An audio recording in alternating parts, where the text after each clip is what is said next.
Thank you for tuning in to the 27th episode of the Misaal podcast. In this episode, I'm joined by Hafiz Awais Afzal. He's a Fulbright Scholar and the founder of Rahnumai, an EdTech startup. While I have previously talked to startup founders about their startups, this conversation focuses more on the Fulbright Scholarship. Also, it's mostly in Urdu. Our discussion includes creating a platform for universal college applications, Fulbright Scholarship, application requirements timeline, scholarship opportunities for students on F1 visas. After returning to Pakistan, what do Fulbright scholars do? And why do 50% of the Fulbright scholars leave Pakistan? Let's listen in.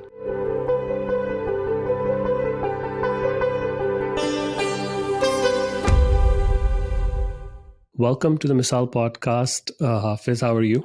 I'm good. How are you? I am doing well. So, did you end up going to Sabri Nihari or no? Yeah, I went there, but instead of going to Sabri Nihari, we selected some other place. There was some Karachi Golgappas and Papri place. Okay, that's great. As long as you went to Devon Street, that's all good. So, well, you are a little bit different from my other guests. So this is kind of like, we're deviating from startups and founders and investors. But the reason I have you on is because we had this, conversation on Twitter where I posted something about the Fulbright Scholarship, and you responded to it, and that's the reason you're here, because I want to learn more about the entire program, how it works, and there's another story to it, another angle to it, and that we will focus on later on, which is basically, why don't Fulbright scholars go back to Pakistan? So let's start with your introduction. Like, can you please tell me a little bit about yourself, your background, and what are you currently doing at Syracuse University? As mentioned in my screen as well, my name is Hafiz Awais Afzal. I was based in Lahore before coming here. मैं अपना एक startup run कर रहा था, and I was a serial entrepreneur there in Lahore. I'm trying on startup since 2013. मेरा first startup भी education segment में था. Then second हमने mentorship mentees connection पे किया. It was all about EdTech, educational technologies. Then जो मेरा current startup था वो रहनुमाई था. सो करंटली जिस चीज़ पे हम डिस्कस कर रहे हैं, बेसिकली यही मेरा काम है कि स्टूडेंट को करियर काउंसलिंग करना, कंसल्टेंसीज प्रोवाइड करना अबाउट डिफरेंट स्कॉलरशिप्स, और उनको ट्रेन करना, प्रिपेयर करना, उनकी एप्लीकेशन प्रिपेयर करवाना. My product is I am trying to centralize universal application portal, like जो पाकिस्तान का जितना भी यूनिवर्सिटीज का एडमिशन प्रोसेस है उसको एक एप्लीकेशन पे सेंट्रलाइज करना चाह रहे हैं, like LinkedIn for education. You can say one form, at one click you can apply to any application.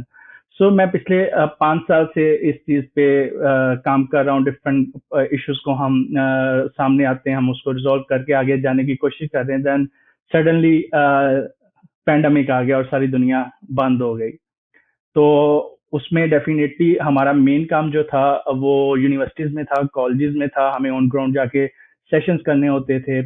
Everything जो है वो एक शट डाउन हो चुकी थी. हम लोग इन्वेस्टमेंट रेज करने जा रहे थे, कुछ हमें माइलस्टोन्स मिले हुए थे इन्वेस्टर्स की तरफ से. जब वो सब कुछ शट डाउन हो गया तो हमें भी हर चीज जो है हम लाइक एक बाउंड हो गए एक रूम में.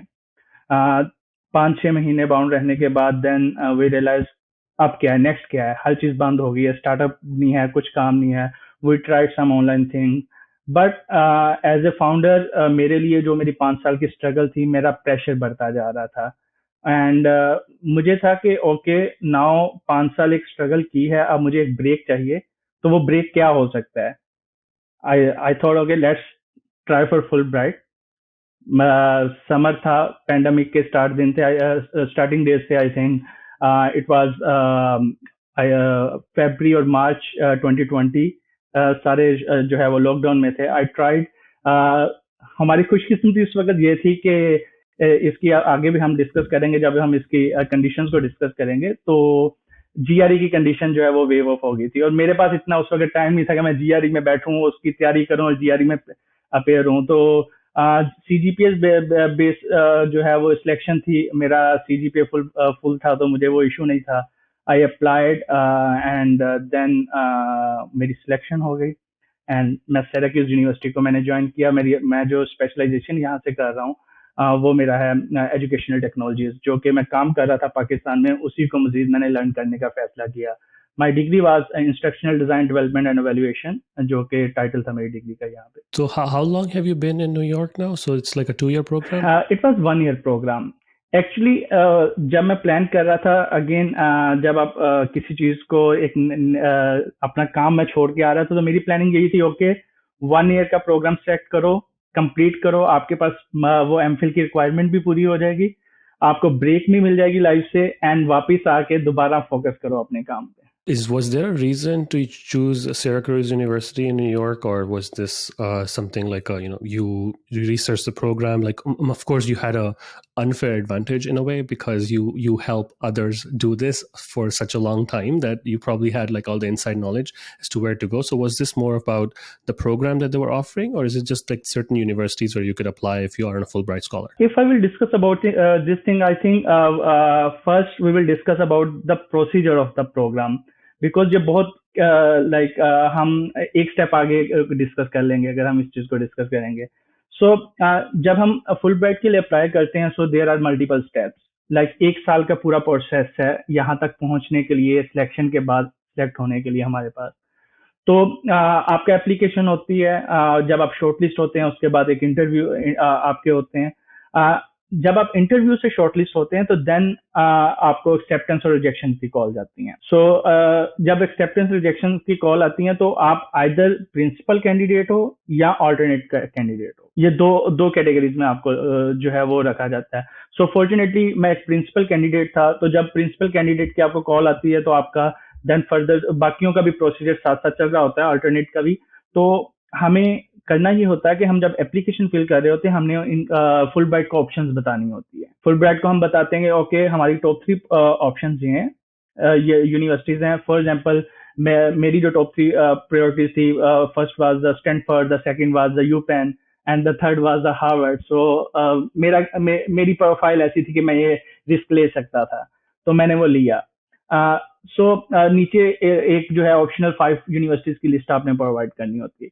नाउ फुल ब्राइट के पास एप्लीकेशन आ गई, उन्होंने आपको सिलेक्ट कर लिया। यहाँ डीसी में उनके पास एक टीम बैठी, न्यूयॉर्क और डीसी में उनकी टीम होती है जो कि एक्सपर्ट्स की है। अगर फॉर एग्जांपल मैंने अपनी एप्लीकेशन में कैटेगरिकली बताया कि वो आपसे स्पेशलाइजेशन, एरिया ऑफ स्पेशलाइजेशन पूछते हैं, मैंने उनको बताया मुझे एजुकेशनल टेक्नोलॉजीज में करना, देन एजुकेशनल टेक्नोलॉजीज में क्यों करना है उसकी एक रीजन वो एसओपी में अपनी पर्सनल स्टेटमेंट में मैंने एक्सप्लेन की होती है। तो वो आपके क्रीडेंशियल्स को, आपके एक्सपीरियंस को, उन सारी चीज को मैप करते हैं जो आपने डिग्री सिलेक्ट की होती है। देन वो चेक करते हैं अदर यूनिवर्सिटीज ऑप्शन उस डोमेन में। हम तो ऑनलाइन वेबसाइट की सर्च से जो भी हम, फॉर एग्जांपल जब मुझे करना था तो मैंने वेबसाइट से सर्च किया ओके एजुकेशनल टेक्नोलॉजीज की डोमेन में कौन कौन सी डिग्रीज, कौन कौन सी यूनिवर्सिटीज ऑफर कर रही हैं। मैंने शॉर्टलिस्ट की, मैंने उन यूनिवर्सिटी में किया, बट वो मुझसे भी ज्यादा एक्सपर्ट हैं जो यहाँ टीम बैठी है, वो पूरी प्रोफाइल मैपिंग करते हैं पे। देन जब मेरे पास, फिर वो स्टूडेंट को सेंड करते हैं ओके हम इन 3 यूनिवर्सिटीज में आपको अप्लाई करें। अब मेरे पास जब लिस्ट आई थी तो मेरे पास जो यूनिवर्सिटीज की लिस्ट आई थी उसमें से मेरी प्रेफरेंस की सिर्फ एक यूनिवर्सिटी थी और वो यूपेन थी, और उसमें भी आपको श्योरिटी नहीं होती कि आपको वो यूनिवर्सिटी मिलेगी। दे अप्लाइड, लाइक उन्होंने मेरे बिहाफ पे अप्लाई कर दिया। Then there are like UPenn, there are Syracuse, university of Florida, and there was there is like another 4th university, I forgot the name. So वो अप्लाई करते हैं, आपको रिस्पॉन्स आने शुरू हो जाते हैं। मेरे पास अभी दो रिस्पॉन्स आए थे, यूपेन के एंड सिराक्यूज के। Again UPenn was my priority, but full bright जो है वो डिफरेंट चीजों की मैपिंग कर रहा होता है। Financial, Syracuse was offering me a part of the scholarship, so वो आपके फुल ब्राइट के जो है वो एक्सपेंस को भी कम कर रहा था। Then maybe according to Fulbright experts के जो मेरी प्रोफाइल थी उसके साथ ये डिग्री ज्यादा मैप कर रही थी। That's why they asked me to join Syracuse. तो ये मेरे पास अथॉरिटी नहीं थी, मेरे पास था कि मैं प्रेफरेंसेस दे सकता था बट मैं सिलेक्ट नहीं कर सकता था। अच्छा, एक चीज मुझे क्लियर नहीं अभी तक, did you apply to the university और did you apply for the Fulbright scholarship program and then they applied to the university? Like how did that work? मजे की बात यह कि फुल ब्राइट पे हम सिर्फ फुल ब्राइट को अप्लाई करते हैं, हम यूनिवर्सिटीज को अप्लाई नहीं करते। हम एक एप्लीकेशन फॉर्म फिल करते हैं, उसके की कंपोनेंट्स लाइक आपकी बेसिक डिटेल्स वगैरह होती हैं, पर्सनल स्टेटमेंट और स्टडी ऑब्जेक्टिव, ये 2 की कंपोनेंट है जिसकी बेस पे सारी सिलेक्शन आपकी रन हो रही होती है। उसके बाद फुल ब्राइट जो है वो अगले सारे, अगर आप शॉर्टलिस्ट हो जाते हैं तो फुल ब्राइट अगले सारे प्रोसीजर रन करता है। जैसे मैंने बताया कि 2020 में बिकॉज कोविड की वजह से सब कुछ बंद था तो हमें जीआरई नहीं देना पड़ा था। बट जीआरई की एक रिस्ट्रिक्शन है, आपको वो देना है और उसकी एक प्रॉपर रिक्वायरमेंट है कि लाइक आपका वर्बल न्यू जो स्कोरिंग सिस्टम आया जीआरई का, उसमें 138 आपका वर्बल का स्कोर होना चाहिए एंड 136 जो है आपका क्वांटिटेटिव का स्कोर होना चाहिए। आपने अगर अप्लाई करना है और आपने अच्छी यूनिवर्सिटीज में प्लेसमेंट का एक्सपेक्ट कर रहे हो आप, तो जब आप इसको आपका लाइक फर्स्ट राउंड क्लियर होता है, एप्लीकेशन में शॉर्ट लिस्ट होती है, देन आपका इंटरव्यू में जब शॉर्ट लिस्टिंग होती है तो आपने टॉफल देना होता है, वो नेसेसरी पार्ट है सारे प्रोसेस का। उसमें फुल ब्राइट जो है डेफिनेटली आपको कूपन देता है टॉफल के लिए, जिन लोगों ने नहीं दिया होता है और वो आपको उसमें भी सपोर्ट करते हैं। सो मजे की बात ये होती है कि जब आप सिलेक्ट हो जाते हो तो फुल ब्राइट आपकी सारी रिस्पॉन्सिबिलिटी ले लेता है। लाइक मैं इस्लामाबाद में अगर वीजा इंटरव्यू के लिए जा रहा हूँ तो वो मेरे एक्सपेंस बेयर कर रहा है, उस ट्रेवलिंग के वहाँ आने जाने के सारे। If you had to put a timeline, के एक टाइमलाइन जो होती है ना कि आपने एप्लीकेशन जो है सबमिट की, from that one timeline to from the point where you submitted the application to the point where you have like the acceptance and the visa and everything, what is that duration? I think तकरीबन 12 month 1 year का time है। आप February to February start हो रहा होता है। Like for example अगर मैंने फेब्रुअरी टू मई वाली विंडो में मैंने अप्लाई किया, मई में एप्लीकेशन जो है हमारी कंप्लीट हो गई। उसके बाद मुझे आई थिंक अक्टूबर में जाके मुझे सिलेक्शन का पता चला था। इंटरव्यूज प्रोसेस स्टार्ट होता है, इंटरव्यूज का के बाद आपको अगर इंटरव्यू से सिलेक्शन होती तो 1 महीने में 1.5 महीने में आपको पता चल जाता है। उसके बाद वंस आपका वो क्लियर हो जाता है तो फिर आपको वो टॉफल देने का कहते हैं, वो हर चीज की फिर टाइमलाइन आना शुरू हो जाती है कि आपने 15 दिन में या 1 महीने में ये टॉफल के लिए अपेयर होना, ये आपका कूपन है। उसके बाद टोफल आपका टोफल क्लियर होता है और आपको फिर वो उसी का यूनिवर्सिटी प्रायोरिटी फॉर्म्स आ जाते हैं, आप वो अपनी प्रेफरेंसेस देते हैं। उसके बाद आपने वीजा फॉर्म फिल करना होता है, वो उसकी डॉक्यूमेंटेशन कंप्लीट करनी होती है। मेडिकल फॉर्म आता है, मेडिकल फॉर्म फिल करना होता है। तो ये प्रोसीजर इस तरह से चल रहा होता है। लाइक आपने फॉर एग्जांपल मैंने अगर इस साल अपना प्रोसीजर स्टार्ट किया था सिलेक्शन का और मेरी सिलेक्शन हो गई थी, तो मतलब कि मैं नेक्स्ट फॉल में जो है वो अपनी यूनिवर्सिटी ज्वाइन करूंगा। तो तकरीबन 1 से 1.5 साल का ये प्रोसीजर पूरा बनता है यूनिवर्सिटी में जाके बैठने तक का। अच्छा, तो आपको कुछ आइडिया है कि how many people apply for this scholarship? I forget the number, but there was a large number in thousands. अगर मैं applications की बात करूं, and surprisingly, Pakistan is the only country जिसका जो बैच आता है वो सबसे बड़ा है पूरी दुनिया में। फॉर एग्जाम्पल दुनिया में अगर जितनी भी कंट्रीज हैं इंक्लूडिंग इंडिया और अदर, जो फुल ब्राइट का बैच होता है वो बहुत छोटा होता है। मैक्सिमम जो मैंने अभी हम लोग डीसी में कॉन्फ्रेंस पे थे तो फुल ब्राइट की, तो उसमें वी रियलाइज के मैक्सिमम अगर किसी एक दो कंट्रीज ऐसी हैं जिनका 15 से 20 तक गया होगा, इससे बड़ा बैच नहीं होता। पाकिस्तान का मेरा बैच जो है वो 157 था और इस साल का 189 है। तो वाह, अच्छा। वो इसकी क्या वजह है? आई थिंक ये एक बायलिटरल जो एग्रीमेंट है इनका बोथ गवर्नमेंट का, कि जो हम हमारी अंडरस्टैंडिंग और हमें पता है जो इन्फॉर्मेशन के जो फुल ब्राइट प्रोग्राम है पाकिस्तान का, उसमें जितना क्या कहते हैं यूएस गवर्नमेंट कंट्रीब्यूट करती है, इक्वल जो है वो पाकिस्तान गवर्नमेंट कंट्रीब्यूट करती है। और देन इनके और भी जो है अपने एग्रीमेंट्स हैं, बिकॉज पाकिस्तान में आई थिंक सबसे ज्यादा प्रोग्राम चल रहे हैं यूएस फंडेड। मेरा जितना ताल्लुक रहा है फुल ब्राइट स्कॉलर से, तो वो कभी कभी होता ही है कि I go to conferences and all that stuff. So there is a conference that happens here open करके 4-5 साल पहले, like I went there and there were huge number of Fulbright scholars there, and so I got to talk to them. And while talking to them, I realized like almost all of them were here in the US. Like they were working in the US. They were settled and working in the US. They were just traveling to attend the open event. So for my understanding of Fulbright Scholarship program was always that the people who come on scholarships, they have to go back and stay in Pakistan for at least 2 years, right? So can you shed some light on what that process is and how does that work? So actually this is not only for the Fulbright program. Any program that is funded by the State Department and you are here on the J1 visa, there is a J1 visa condition, not the program condition, that is the J1 visa condition. और वो condition ये कहती है कि if you are here on that J1 visa, आपको अपनी country में जाके 2 years की रिक्वायरमेंट पूरी करनी है। सो फॉर एग्जांपल जो फुल ब्राइट है वो पीएचडी और मास्टर्स के लिए दोनों के लिए है। तो पीएचडी वालों की तो कुछ अदर रिक्वायरमेंट्स भी होती हैं, उनको कुछ बॉन्ड साइन करने पड़ते हैं एचईसी के साथ, उनका कुछ और भी लाइक एचईसी का भी कुछ एग्रीमेंट्स हैं। जो मास्टर प्रोग्राम्स हैं उनका सिर्फ J1 वाला जो कंडीशन है वही कंडीशन रह जाती है, उसमें जो है वो 2 इयर्स का टेन्योर है। अब वो 2 इयर्स का टेन्योर क्या कहता है? वो 2 इयर्स का टेन्योर ये कहता है कि आपने 2 साल के लिए यूएस में इमिग्रेशन या H1 जो वर्क वीजाज हैं उनके लिए आप अप्लाई नहीं कर सकते। वो आपको कहीं भी रिस्ट्रिक्ट नहीं करता कि आप दोबारा J1 या F1 या कोई भी टूरिस्ट वीजा नहीं ले सकते। वो आपको अलाउ करता है, आप आए कॉन्फ्रेंसेज अटेंड करें, आप आए, अगर नेक्स्ट डिग्री करनी है आप वो प्रोग्राम अटेंड कर सकते हैं। सो आप अगेन आप नेक्स्ट प्रोग्राम अटेंड करने के लिए, मैं फॉर एग्जांपल मैंने मास्टर अपना कंप्लीट किया तो मैं पीएचडी के लिए यहाँ पे आ सकता हूँ। Other than that you can go anywhere in the world, आपको उस चीज की कोई रिस्ट्रिक्शन नहीं है। एंड देन उस 2 इयर्स की रिक्वायरमेंट ये भी नहीं है कि आपने कंटिन्यूअसली कंप्लीट करना है। मैं पाकिस्तान में जिस दिन एंटर होऊंगा मेरे डेज काउंट शुरू हो जाएगा, तो days equal to 2 years I I have to spend in Pakistan.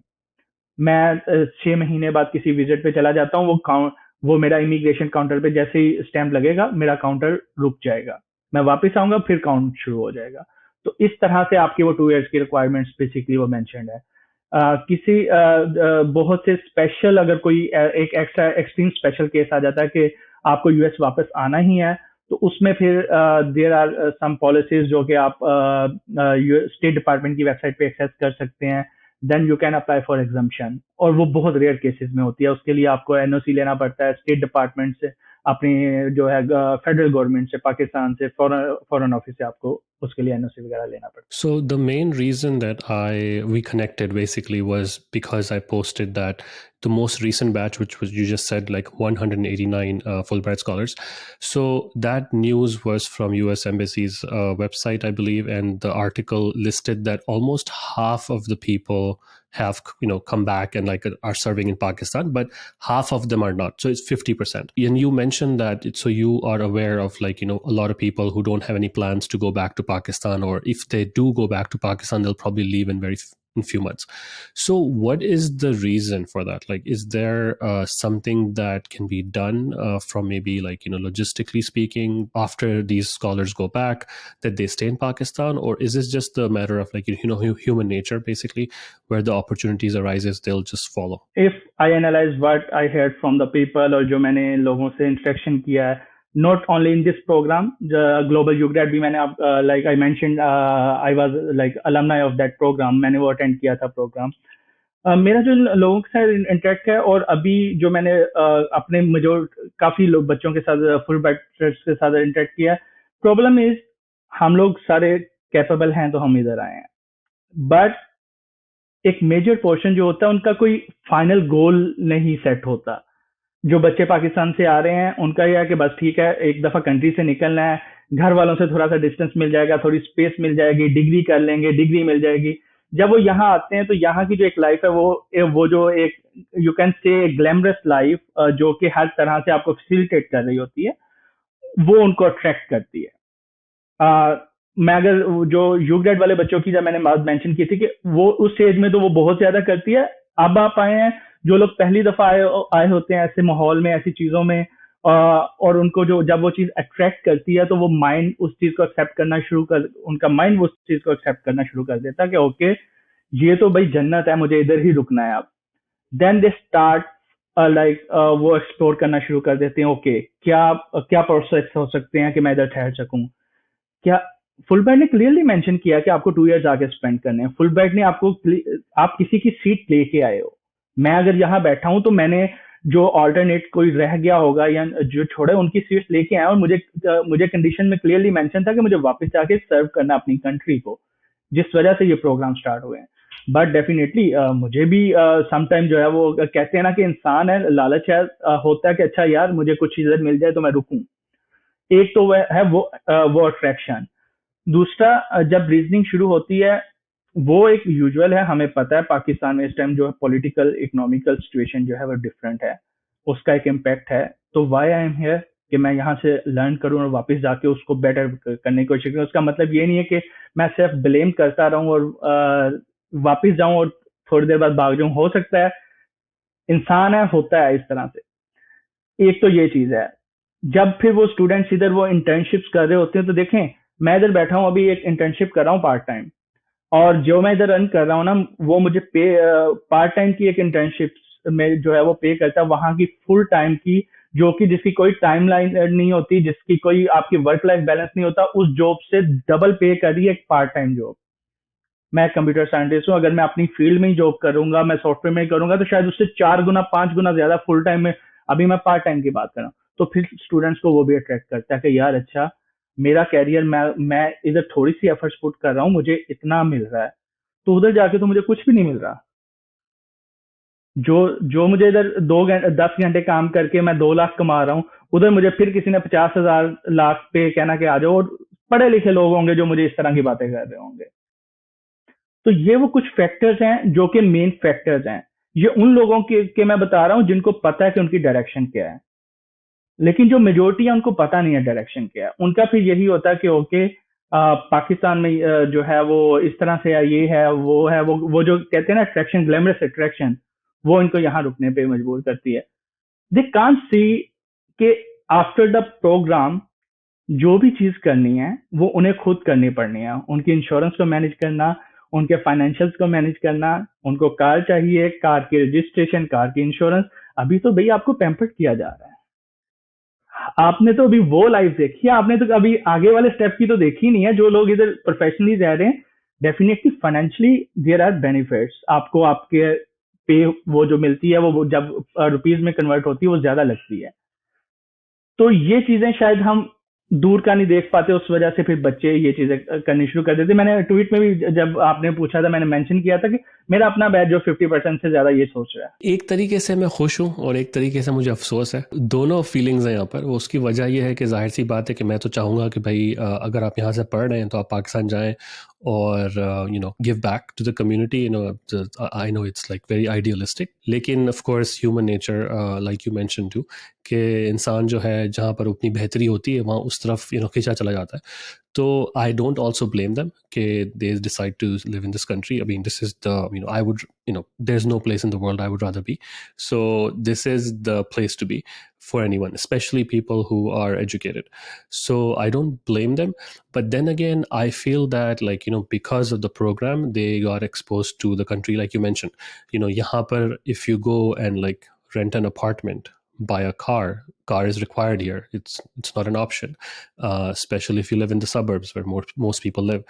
So you start realizing 50 to 60% of whatever you make will actually go towards shelter, food and all those things. दूर के ढोल एक तरीके से सुहाने। तो it's a different environment that they have to go into, लेकिन फिर भी it's an adjustment for them. So the ones that do decide to go back to Pakistan, so what is their what do they do? Because I'm trying to think really hard. I know there are few Fulbright scholars that are doing some startups in Pakistan. I just can't remember the names. I know there are a few. Lekin, do you know of any success stories that people from here, Fulbright scholars, went back and are now at a certain place in Pakistan, either government or non-government organization or private sector? Definitely, like as I told you, आपने जो बात की, पहले तो मैं उसको थोड़ा सा कि पर्सनली जब मैं भी खुद इधर आया था, मुझे बहुत प्यार है भाई पाकिस्तान से। मैं एक उधर जाके काम करना चाह रहा हूँ। मैंने स्टार्टअप में 5 साल अपने टाइम पे उधर इन्वेस्ट किया है। लेकिन अब जब मैं कंट्री के हालात देख रहा हूँ, तो मुझे पता है मेरा स्टार्टअप नहीं उधर चलेगा। वो फेयर है अभी, राइट नाउ उधर पॉलिसीज नहीं है, डेटा के ऊपर तो कोई बात करने को रेडी नहीं है उधर। तो वो फेयर है। मेरे जैसा बंदा जो है अभी डगमगा रहा है उस सारी सिचुएशन पे। So there are opportunities. जब हम लोग वापस जाते हैं, for example, then there is a whole Fulbright network around the globe, not only in Pakistan.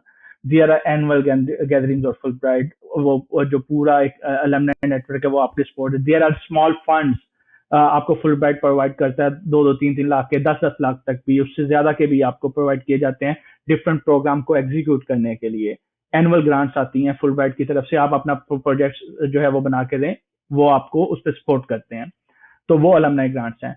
Then other than that, definitely बहुत से जो है प्रोमिनेंट जो स्टोरीज हैं, आप जो है मीडिया में भी हमारी बैठी हैं। वो एक रियाज शायद नाम है, मुझे उस लड़के का नाम भूल गया। वो इसी तरह जो है यूट्यूब से उसने स्टार्ट किया था। वो फुल ब्राइटर है। इसी तरह से फिल्म मेकर्स हैं, फुल ब्राइटर्स हैं।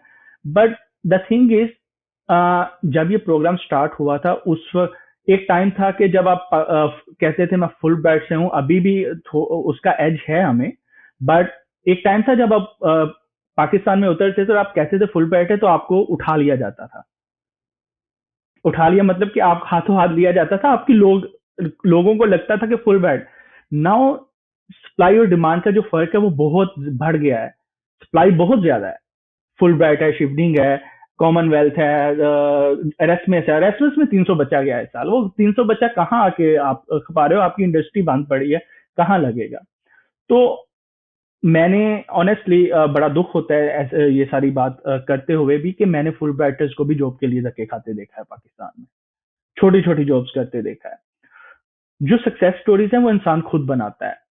हमारे फ्रेंड्स हैं जो कि लीडरशिप पोजीशंस पे बैठे हैं, कोई बैंक में बैठा है, फुल ब्राइटर्स हैं। फिल्म मेकर्स हैं जिन्होंने अवार्ड जीते हुए हैं, इंटरनेशनल अवार्ड जीते हुए हैं, वो लोग फुल ब्राइटर्स हैं। अभी फॉर एग्जांपल मेरे मेरे ही एक फेलो हैं क्यूमन के, वो आजकल जो है वो फिल्म और का जो है वो एक प्रोजेक्ट लीड कर रहे हैं, जो इलेक्ट्रॉनिक सिगरेट्स पे कोई उनका प्रोजेक्ट, उसको लीड कर रहे हैं। सो इस तरह की बहुत सी जो है स्टोरीज हैं। एक और हमारे फुल बैटर्स हैं, वो तस्कीन के नाम से जो है वो मेंटल हेल्थ पे एक जो है उनका इदारा है, वो कराची में चला रहे हैं। ताहा साबरी उनका नाम है, वो भी हमारे फुल बैटर है। सो गवर्नमेंट ऑफ पाकिस्तान के साथ काम कर रहे हैं और बहुत से लोगों के साथ काम कर रहे हैं। तो ये लोग फैले हुए हैं पूरे पाकिस्तान में, अच्छे अच्छे प्रोजेक्ट्स पे भी बैठे हैं। लेकिन जो करंट सिचुएशन है, अगेन एक एज जरूर है, लेकिन जो सप्लाई डिमांड का डिफरेंस है उसकी वजह से मार्केट सिचुएशन बेटर नहीं है।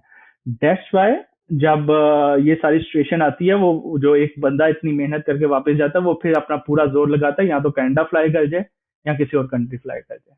तो मैं ये भी पूछना चाहूँगा आपसे कि what is your plan? Are you, I know you are going back in a week, so what is your plan? Are you, do you have something lined up in Pakistan that you want to pursue, or are you going to try to come back, or what's the plan? Honestly, main focus is, if I will get a chance to do what I was doing there, I will implement that. But there is a backup plan. Like if like the situation will be the same, अभी जो political situation बनी हुई है, आपकी economical situation बनी हुई है, then I need to think in a different way. Maybe with my startup, with some company, maybe I will move to some other place, और वो एक बैकअप प्लान है। और अगर पॉसिबल है कि मैं उधर से बैठ के इधर किसी कंपनी के साथ काम करूँ, देन बाकी जो है वो उस पे अपने स्टार्टअप पे फोकस करूँ, बिकॉज करंटली स्टेट्स में तो आना अभी 2 साल के लिए शायद पॉसिबल नहीं है। I know we talked more about the scholarship program and all those things. Do you have any insights on the F1 students that come from Pakistan to the US? If like it's easier now than it was before, or is it difficult now than it was before, or any other insights that you might have on that F1 visa program? It is much easier than, like आज से अगर मैं 5 साल 6 साल पीछे चला जाऊं, बहुत से डिफरेंट वेज हैं जिस पे लोग आ रहे हैं। आप प्रोफेसर्स को अप्रोच करके आते हैं, आप यूनिवर्सिटी स्कॉलरशिप पे आते हैं। मेरे बहुत से फ्रेंड्स ऐसे हैं जो हार्वर्ड या स्टैनफोर्ड इन जगहों पे पढ़ रहे हैं। मेरे अपने स्टूडेंट्स जो हैं वो इन जगहों पे अगर बैठे हैं, तो वो उन्होंने डायरेक्ट वीजा पे आए हुए हैं, F1 पे आए हुए हैं। हमारे ही बैच की एक फेलो है, उनको लाइक अब समटाइम ये सिचुएशन भी बन जाती है कि उनका सारा प्रोसीजर कंप्लीट हो गया फुल ब्राइट का, बट उनको यूनिवर्सिटी का जो है उनका डिले हो गया कोई प्रोग्राम, और फुल ब्राइट ने उनकी स्कॉलरशिप जो है वो डेफर कर दी या हॉल्ट की, कि आपको अगले साल भेजेंगे। उन्होंने उसी जगह पे दूसरी यूनिवर्सिटी की उनकी स्कॉलरशिप पे यहाँ पे आ गई, वो F1 पे आ गई। सो अगर जो भी लोग ये हमारा पॉडकास्ट देखेंगे, देखें, आपने अगर किसी भी प्रोग्राम को ज्वाइन करना है ना, आपको आपका गोल बड़ा क्लियर होना चाहिए। अगर तो जिस तरह से मैंने बताया कि मेरा गोल मुझे बहुत क्लियर था जब मैं अप्लाई कर रहा था, मुझे पता था कि मुझे मुझे एमफिल की डिग्री चाहिए, 1 साल में कंप्लीट होगी, मेरे लिए सबसे बेटर है, मेरा टाइम बचेगा और मैं वापस जाके अपने करियर पे फोकस करूंगा। अगर मुझे अगर पीएचडी के लिए भी जाना तो मेरा टाइम बच जाएगा। तो वो बड़ा क्लियर था। और मेरा उस वक्त गोल मेरे लिए बहुत क्लियर था कि मुझे कंट्री को ही आके सर्व करना है। दैट्स वाई फुल ब्राइट मेरे लिए बेटर ऑप्शन थी। अगर आपका प्लान है कि आपने बाइट सेटल होना है और फिर आप आके फुल ब्राइट को गालियां नहीं दे सकते, मैंने देखा बहुत से लोग ये करते हैं, तो वो फिर आप फुल ब्राइट को नहीं कह सकते। फुल ब्राइट ने आपको बड़ा क्लियरली इंस्ट्रक्शंस दी हैं, फुल ब्राइट की पॉलिसीज क्लियर है, उनकी वेबसाइट से बड़ा क्लियर लिखा है कि भाई अगर आप प्रोग्राम को ज्वाइन करते हो आपको 2 इयर्स की रिक्वायरमेंट पूरी करनी है। अगर आप पीएचडी को हो तो उनकी जो डिफरेंट रिक्वायरमेंट्स है, आइदर वो 2 इयर्स की है या 5 इयर्स की, वो आपको पूरी करनी है पाकिस्तान। तो फिर हमें बैठ के इधर बैठ के रोना नहीं चाहिए। फिर आप दूसरा पाथ लें, फिर आप F1 वाला पाथ लें। F1 वाला पाथ अगेन वहां मैंने आपको बताया कि यूनिवर्सिटीज की अपनी बहुत सी स्कॉलरशिप्स हैं। अगर आपके ग्रेड्स बेटर हैं, अब फॉर एग्जाम्पल मेरे पास समटाइम बच्चों की प्रोफाइल्स आती हैं, क्योंकि मैं इन चीजों को डील करता रहता हूँ, तो मेरे पास जब आती है तो पहला क्वेश्चन ये होता है कि सर हमें स्कॉलरशिप चाहिए। ओके, मेरे साथ प्रोफाइल शेयर करें। अब जब आप प्रोफाइल शेयर करते हैं 2.6 सीजीपीए वाली, मैं आपको उस पर क्या रिप्लाई करूंगा? तो ये वो पॉइंट आ जाता है कि आप किसी को कह रहे हैं मेरे ऊपर इन्वेस्ट करो, बट मैं कुछ कर नहीं सकता हूँ। तो आप अप्लाई करें, आपका एटलीस्ट ग्रेड रीजनेबल होना चाहिए जब आप स्कॉलरशिप की डिमांड कर रहे हैं। तो आप फिर यूनिवर्सिटीज जो है वो मेरिट स्कॉलरशिप्स भी दे रही हैं। अब मेरे ख्याल से मास्टर और पीएचडी लेवल पे आके आपको स्कॉलरशिप का प्रॉब्लम नहीं होता, आपकी सिलेक्शन प्रॉब्लम होती है। वंस आपको यूनिवर्सिटी ने एक्सेप्ट कर लिया, देयर आर मल्टीपल स्कॉलरशिप्स आपको मिल जाएंगे। और देन बहुत से लोग इस वजह से प्रोग्राम छोड़ देते हैं कि उनको पार्शियल स्कॉलरशिप मिल रही है। आप अपनी कैलकुलेशंस करें, अगर आपको पार्शियल स्कॉलरशिप मिल रही है तब भी ज्वाइन करें प्रोग्राम, अगर आप वो प्रोग्राम आपके करियर को फायदा दे रहा है। देखें, पाकिस्तान में तो ये प्रॉब्लम हो सकती है कि भाई आप पार्ट टाइम जॉब करके अपनी फीस नहीं निकाल सकते, यहाँ ये प्रॉब्लम नहीं है। मेरे मेरे मेरे अभी रूममेट भी हैं, मेरे फेलो भी हैं, हाउसमेट जो हैं, वो एमबीए पे हैं, पार्शियल स्कॉलरशिप पे आए हैं, वो अपने सेल्फ फाइनेंस पे हैं। तो जो वो पार्ट टाइम से अर्न करते हैं उसमें से वो अपना सारा खर्चा भी निकाल लेते हैं, अपने बाकी जो रिमेनिंग ड्यूज है वो भी निकालते हैं फी के सेमेस्टर के, और इजीली मैनेज हो जाते हैं। तो ट्रैवलिंग टू स्टेट्स, वो जस्ट ये नहीं होता कि आपने एक डिग्री लेनी है, वो आपको पूरा लाइफ मैनेजमेंट, वो सारी चीजें आपको आ रही होती हैं।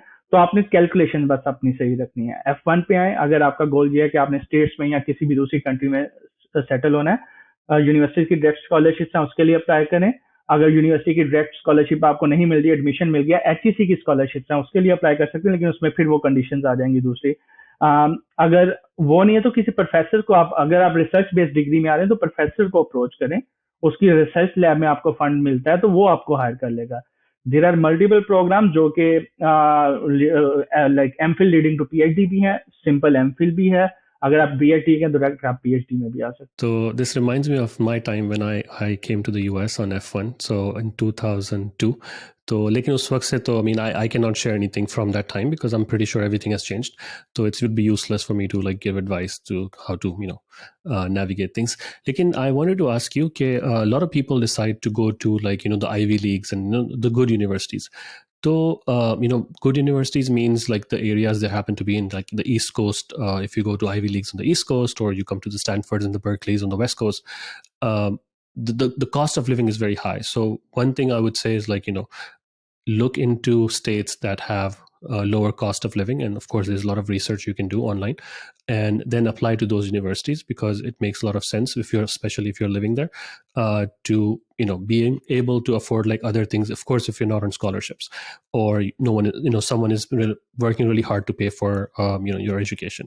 So that would be one advice. So you have been on the East Coast mostly, so Chicago ke alawa, have you traveled anywhere? Yeah, I travel all around US. Like my winter trip was from Florida, Miami to LA to Vegas, Grand Canyon to San Francisco Bay Area. So I did a long tour in my winter break. So I just wish we had known each other when you came to the Bay Area. But well, anyway, so what is your like as a tourist, like your experience, of course, is like हर जगह जो है अच्छी लगती है. लेकिन like in general, did you notice something that we don't notice, like people who live here? I was here in 2016 as well as a student, and so that was totally different experience. I was in Gadsden, Alabama, Bible Belt. वो totally दूसरी जगह पे था। That was a different experience. So अभी जब मैं travel कर रहा था तो मेरा लास्ट ट्रिप जो है वो शिकागो का था। I love that city. बहुत पीसफुल, और मुझे मुझे बहुत क्लीन लगी एज कम्पेयर टू अदर जो है वो जगह जो थी। सैन फ्रांसिस्को डेफिनेटली मेरा फेवरेट प्लेस भी है। Stanford is a dream place, जो कि मैं हर पिछली दफा भी विजिट करके आया हूँ। तो वो एरियाज जो हैं वो बड़े अट्रैक्ट करते हैं किसी को भी, अगर आप उधर उधर जाते हो। फ्लोरिडा जो है, ऑर्लैंडो, एक डिफरेंट वाइब थी।